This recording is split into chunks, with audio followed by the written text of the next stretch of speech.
Madalas gamitin ng Diyos ang mga propeta at mga santo upang magbigay ng babala sa mga tao upang magsisi. Binalaan ni Noe ang mundo tungkol sa isang malaking baha na wawasak dito. Binalaan ni Moises si Paraon tungkol sa mga kakilakilabot na sakuna na darating. Ang mga anghel ay nagdala kay Lot at sa kanyang pamilya palabas ng Sodoma na binalaan silang huwag lumingon.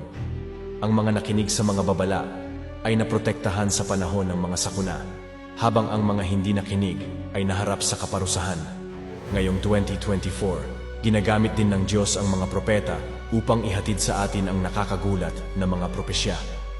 Ang sangkatauhan ay malapit nang humarap sa isang pandemya na mas malala pa kaysa COVID-19, babagsak ang ekonomiya, at ang mayayaman ay mapipilitang pumila para sa pagkain.